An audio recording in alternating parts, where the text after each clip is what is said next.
എല്ലാരും ഇപ്പൊ എന്നോട് ചോദിക്കുകയാണ്, ഇപ്പൊ സ്ഥിരം അമ്പലത്തിലൊക്കെ പോകുന്നുണ്ടല്ലോ, വീഡിയോസ് ഒക്കെ എടുക്കുന്നുണ്ടല്ലോ, ഏതെങ്കിലും ദൈവത്തിനോട് പ്രത്യേക ഇഷ്ടമുണ്ടോ?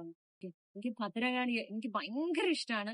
അത് എന്നെ എന്നോട് അടുപ്പമുള്ളവർക്കൊക്കെ അറിയുന്നതാണ്. ഞാൻ ആര് ചോദിച്ചാലും പറയും എനിക്ക് ഭദ്രകാളിയോട് ഭയങ്കര ഇഷ്ടമാണ്. ഞാൻ ഇന്നൊരു ഭദ്രകാളി ക്ഷേത്രത്തിലാണ് കേട്ടോ. അങ്ങനെ ഞാൻ പൂങ്കോട് മുള്ളുവിള ദേവി ക്ഷേത്രത്തിലെത്തി. അത്യാവശ്യം വലിയൊരു ക്ഷേത്രമാണ്. പണ്ടിവിടെ ഭയങ്കര കാടും മുള്ളും ഒക്കെ ആയിരുന്നു. അങ്ങനെയാണ് ഈ പേര് അമ്പലത്തിന് വന്നത്.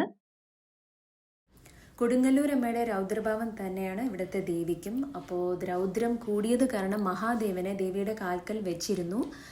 പക്ഷേ ദേവപ്രശ്നത്തിൽ പിന്നെ ആ രൗദ്രഭാവം കുറഞ്ഞു എന്ന് ഉറപ്പ് വരുത്തിയതിനു ശേഷം ഇപ്പോൾ മഹാദേവനെ പുറത്താണ് പ്രതിഷ്ഠിച്ചിരിക്കുന്നത്.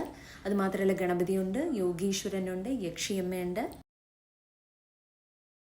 അവിടുത്തെ തിരുമേനിയായിട്ട് എനിക്ക് സംസാരിക്കാൻ ഒരു അവസരം കിട്ടിയിരുന്നു. അപ്പോൾ അവിടുത്തെ തിരുമേനി പറഞ്ഞ ദേവിയോട് എന്ത് നമ്മൾ നല്ല കാര്യം ആവശ്യപ്പെട്ടാലും ദേവി അത് നടത്തിത്തരും. പക്ഷേ നടന്നു കഴിഞ്ഞാൽ ദേവിയെ തിരിച്ചു വന്നൊന്ന് കാണണം, അല്ലെങ്കിൽ ദേവിക്ക് ദേഷ്യം വരും.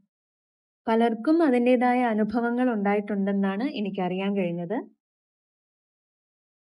പൂങ്കോട് മുള്ളുവിള ദേവി ക്ഷേത്രത്തിന്റെ ലൊക്കേഷൻ വരുന്നത് നമ്മുടെ നെയ്യാറ്റിങ്കര പോകുന്ന വഴിക്ക് വലത് സൈഡിലാണ്.